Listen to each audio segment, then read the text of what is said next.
Hello, everybody. This is Dr. Mickey Vocal, and I'm here to talk about the 7 Habits of Highly Effective People. We're going to start off with me showing you my slides, so give me just a second to share my screen with you. And we're going to be discussing a little bit about the 7 habits, where it came from, and then I'm going to conclude this video with a video from Dr. Stephen Covey, the author, discussing the 7 habits. So let's start with my personal experience. This particular cartoon was on my office door for 3 years. It may look funny, but I'm not the person who put it there. A coworker of mine put it on my office door. So I was apparently presenting myself to the world as a person who was one step away from homicide at any given moment. I thought it was funny then. In retrospect, I don't find it so funny anymore. Because of the 7 habits, because of my study of the 7 habits, I was able to really change that aspect of my personality. So I don't fly off the handle as easily, and I'm much more in control and more calm. There are very few classes which can help you change your behavior. This is one of them. It's based on a book called The 7 Habits of Highly Effective People, which is by Stephen R. Covey. It's a great book. It's been in print since the late 80s. It has been on the bestseller list for business books for more than 2 decades. And so really, it is a wonderful resource for you to figure out the best way to be truly effective in your life. And that means not just your academic life, but your work life and your personal life. So this is a wonderful resource. We're going to start with a quick video that's going to give you an overview of the 7 habits. And so if you'll bear with me just for a moment, I am going to bring up on the screen the video, and I'll talk to you again before we end this particular lecture.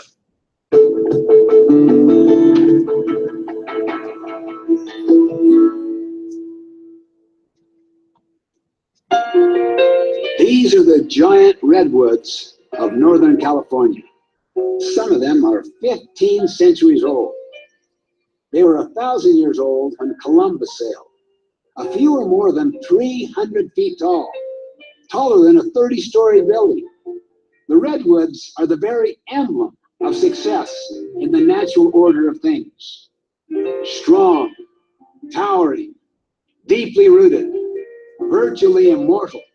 They can withstand centuries of wind and fire and even earthquake. If you want to see greatness, here it is.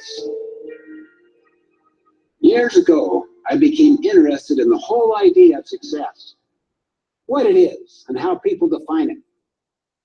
I mean, everyone wants it, but how to achieve it, that's the question.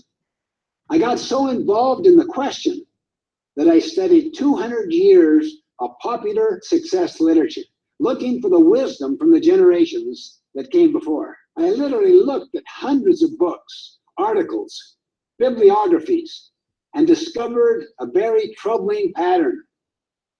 For the first 150 years, the literature focused almost entirely on character, on what we might call the character ethic, on how to develop attributes such as integrity, fidelity, courage, compassion, contribution, responsibility, justice. And then because of many societal forces, the emphasis gradually shifted away from the character ethic into what we might call the personality ethic, which focuses more on techniques than on principles. In other words, how to look successful on the outside with no real attention to what's happening on the inside. My discovery of this shift motivated me to write The 7 Habits of Highly Effective People. You see, people who live by the personality ethic, with its focus on externals and techniques and image, are like trees with shallow roots. The tree may look fine for a time, but it cannot stand up against the wind and the rain. By contrast, people who live by the character ethic have strong roots, deep roots, like these great redwoods.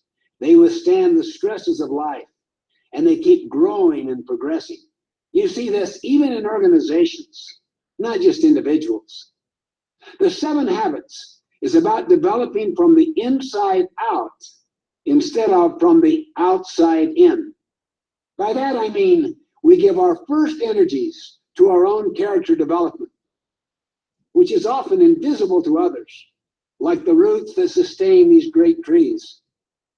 As we cultivate the roots, we will begin to see the fruits. Others will trust us, our influence will grow, and the results will be enduring. To achieve the kind of effectiveness in life that I'm talking about, we must consciously go through a process of growth and development that I call the maturity continuum. You see, we all begin as dependent individuals, but we gradually must surpass the stage of dependence. I may be intellectually dependent on other people's thinking. I may be emotionally dependent on other people's affirmation and validation of my worth. I need others to take care of me, to come through for me, and then I blame them when things don't go my way. To achieve independence, which is a much higher level of maturity than dependence, we must practice the first 3 of the 7 habits. First, we must be proactive. Second, we must begin with the end in mind. Third, we must put first things first. People who practice these first 3 habits have won the victory over self, what I call the private victory.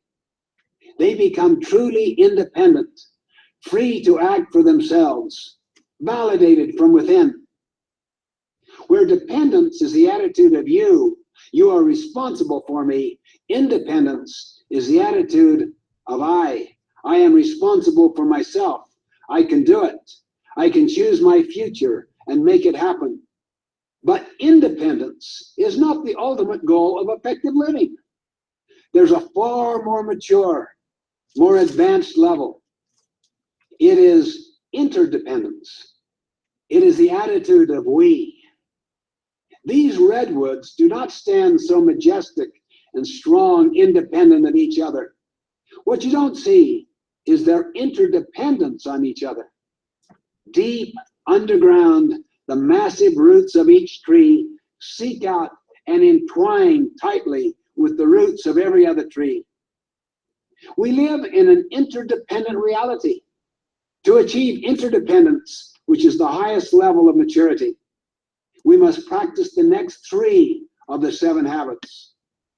Again, each habit builds on the preceding habit. We must think win-win. We must seek to understand before seeking to be understood. We must synergize. There is a 7th habit. This is the habit of continuous improvement. Highly effective people take time to sharpen the saw. Like the majestic redwoods, effective people aspire to greatness. They draw strength from one another while remaining strong individually, and they never stop growing.